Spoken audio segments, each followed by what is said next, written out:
Yes, Mr. Buffett, thanks for taking my question. My question pertains to small business, and my family's been in the truckload sector of transportation for about 50 years. And as you talked about the airline industry and all the mergers and acquisitions and things going on, and a lot of the smaller players being tossed out of the market, what do you see for people that, like in this room, for students that want to start a small business and maybe they want to start in a business that is somewhat of a commodity type business, but as businesses, the large corporations get larger and their efficiencies increase, how can a small business compete with these people? Yeah, in many areas, small businesses have an advantage. You know, in other businesses, scale has a huge advantage. And I mean, you don't want to be a tiny carbon steel producer. On the other hand, when mini mills came along and learned how to use scrap more effectively than the older methods of making steel, they actually had an advantage. So scale is a huge advantage in some businesses.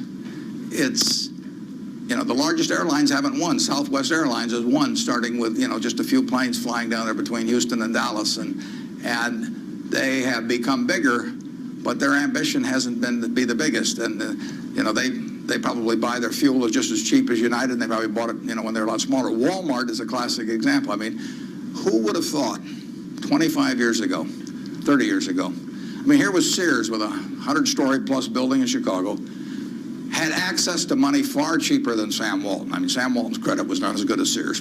Every supplier wanted to do business with Sears. Nobody had ever heard of Sam.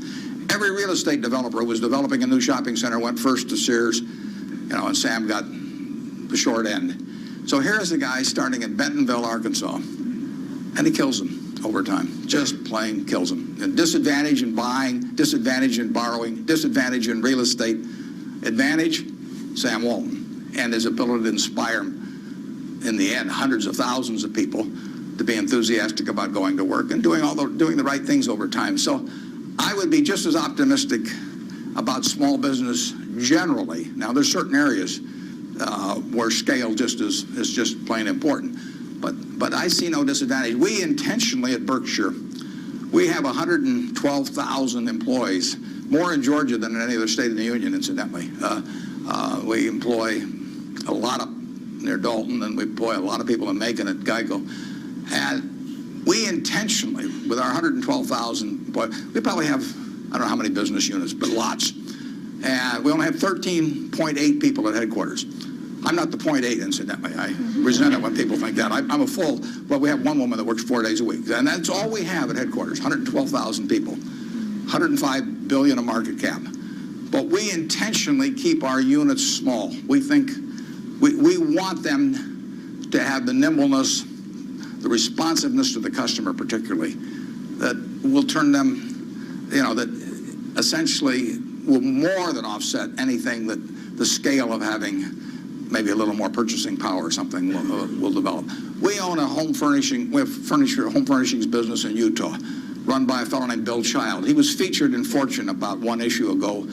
The cover story was God in Business. Bill was the #1 illustration. Bill took that business from his father-in-law when it was doing $250,000 a year, and he now has over half the business in Utah in his field, about close to $400 million.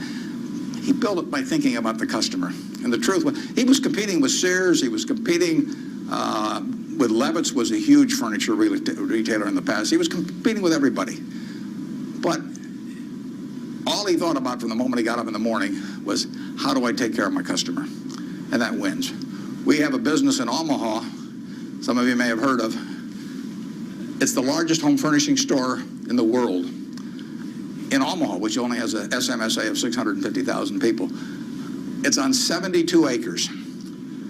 It does $325 million in one location, which happens to be $500 for every man, woman, and child in the SMSA, but it draws from beyond that. That business comes about, or has resulted from an investment of $500 in 1937 by a woman who walked out of Russia in 1921. She walked out, got on a peanut boat, landed in Seattle with a tag around her neck. She couldn't speak one word of English. The American Red Cross looked at the tag. It said Fort Dodge, Iowa. They got her to Fort Dodge, Iowa. She couldn't pick up the language. She was there 2 years. She said she felt like a dummy. So she came to Omaha because there were other Russian Jews there, and she'd at least have somebody to talk to. Her little girl started school, Frances. Frances would come home at night and teach her mother the words she learned in school that day. That's how this woman, Rose Blumpkin, learned the English language, but from her daughter from kindergarten on, teaching her the words. She brought 7 siblings over from Russia, one at a time, $50 every time she saved $50. She sold used clothing and other works. She got her 7 siblings over, her mother and father, and by 1937, 16 years after she got here, she saved $500. She got on a train, went to Chicago, to the American Furniture Mart, which was this huge, impressive thing. She was smart as hell, but she thought like a peasant in a way, and she saw this building and she decided to name her company the Nebraska Furniture Mart. She went in and bought $500 worth of, she bought about $2,000 worth of merchandise. All the way back to Omaha, she worried because she thought, I owe $1,500, and she only had a $500 equity. So she got to Omaha. She took the bed, the sofa, the refrigerator out of her own home to sell fast so she could get the money so she could pay on time. She took that business and built it from that start. No one would sell to her. She went into court 4 times because they tried to, the carpet manufacturers tried to keep her from selling at a discount, and she went into court and told the judge, because she figured out ways to buy this stuff in various nefarious ways from other people buy it for her, and she said, look, I pay $3 a yard for this carpet.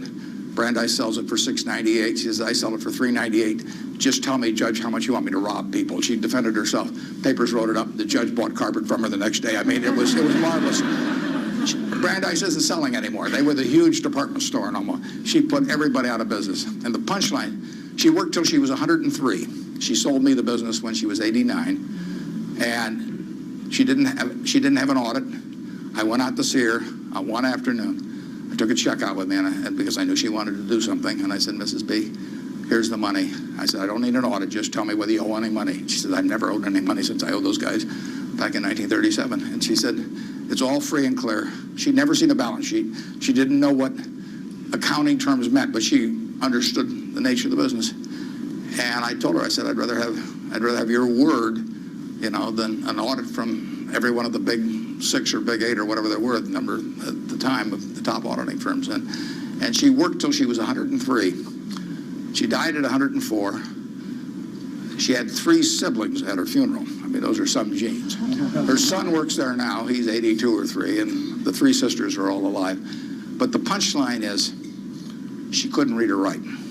This woman could not read or write. If you told her this room was 68 feet by 43, she would tell you how many square yards it was like that. She never went to school a day in her life. She would tell you how much that was at $5.98 a yard. She'd add the tax. She'd knock off something because she liked your looks, and that would be it. And that is that you can't beat that, and you can't replicate that at General Motors. You can't institutionalize that. The person who brings that kind of drive to a business and does it day after day and thinks about their customer, and that's all she did. She raised 4 kids in the process too, but you can't, it can't miss. And no, you don't have to worry if you're an entrepreneur in most fields. There's some fields where you can't do it because there are scale aspects to it.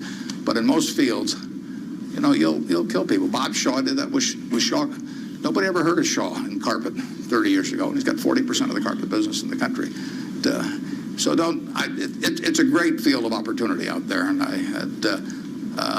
don't know about trucking specifically, but I wish you the best on it. And you won't be at a disadvantage in many fields if you're small, and you'll actually have an advantage. George, thank you.